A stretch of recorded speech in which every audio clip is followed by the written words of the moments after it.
Welcome back to one more mini blog.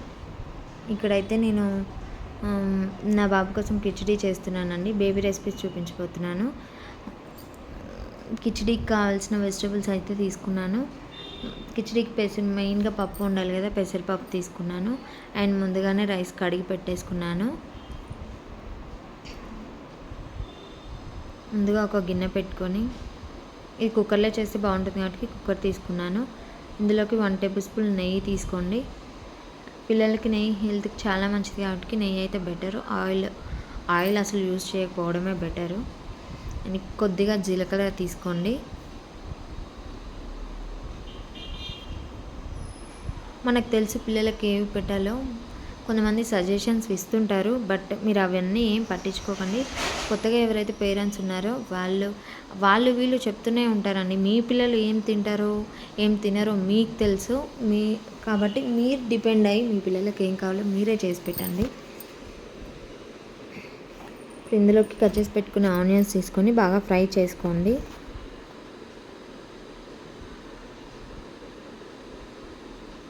Vegetables అనేవి బాగా మగ్గితేనే taste ఉంటుంది. అండ్ మన హెల్త్కి కూడా చాలా మంచిది. పచ్చిగా ఉండి ఉడకనట్టు ఉంటే అవి డైజెషన్ అవ్వవు అండ్ హెల్త్కి కూడా చాలా మంచిది కాదు. అండ్ ఇప్పుడు మూత తీసి మళ్ళీ ఒకసారి కలుపుకోండి. ఇప్పుడు ఇందులోకి మనం కట్ చేసి పెట్టుకున్న టమాటా, ఆలుగడ్డ, కొద్దిగా కరివేపాకు వేసేసుకోండి. అండ్ నేను ఈరోజు పెసరపప్పుతో చేస్తున్నాను కాబట్టి నా దగ్గర ఇవే ఉంటే నేను ఇవే వేసుకున్నాను. మీ దగ్గర బీనీస్ ఉంటే బీనీస్ వేసుకోండి. పీచు పదార్థంలో ప్రోటీన్స్ అధికంగా ఉంటాయి. అండ్ నా దగ్గర అవి లేవు కాబట్టి నేను వేసుకోలేదు. అండ్ క్యారెట్, అన్ని వెజిటబుల్స్ కలిపి చేసుకోవచ్చు. లేదు అంటే ఒకరోజు క్యారెట్ రైస్, ఒకరోజు ఆలు రైస్, ఒకరోజు రసము, ఒకరోజు ఓన్లీ బీనీస్తో ఇలా చేసుకుంటే చాలా బాగుంటుంది. నేనైతే ఈరోజు ఆలు టమాటా వేసి మాత్రమే చేస్తున్నాను. రసం కూడా పిల్లలకు చాలా మంచిదండి. రసంతో చేసి పెడితే కూడా వాళ్ళకి డైజెషన్ అవుతుంది, మోషన్ ఫ్రీగా ఉంటుంది. ఇప్పుడు కొద్దిగా పసుపు యాడ్ చేసుకోండి. పసుపు అనేది యాంటీబయాటిక్గా మనకు చాలా మంచిది. అండ్ ఇది క్యాన్సర్ కూడా రానివ్వకుండా చూస్తుంది అని తెలుసు. కానీ ఇప్పుడైతే మనం ముందుగానే నానబెట్టుకున్న పెసరపప్పు వేసుకోండి.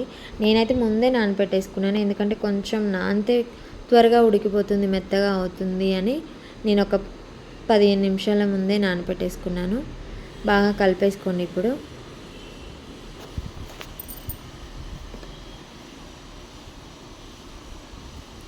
వాడికి అన్ని పళ్ళు రాలేదు కాబట్టి నేను ఇలా కుక్కర్లో ప్రిపేర్ చేస్తున్నాను. అండ్ ఇంకా పెద్ద బాబు కూడా ఉన్నాడు, నైట్కి కూడా సరిపోను అని నేను కొంచెం ఎక్కువే తీసుకున్నాను.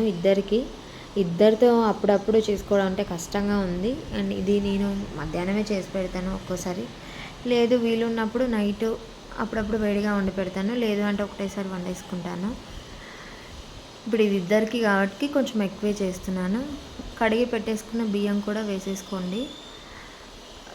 బియ్యం మాత్రమే ఎందుకు వేసుకోవాలంటే అవన్నీ కూరగాయలు బియ్యానికి పడతాయి, చాలా బాగుంటుంది అలా.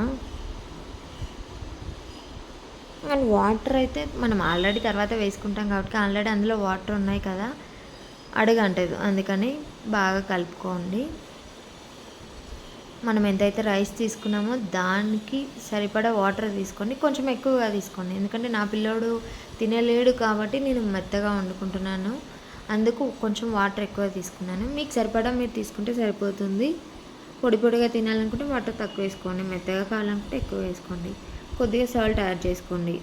నేనైతే పింక్ సాల్ట్ యూజ్ చేస్తున్నానండి పిల్లలకి, అదైతేనే హెల్త్కి మంచిది అని.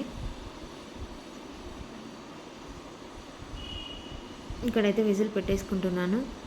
ఒక 6 విజిల్స్ వచ్చాయంటే పర్ఫెక్ట్గా ఉడికిపోతుందండి రైస్.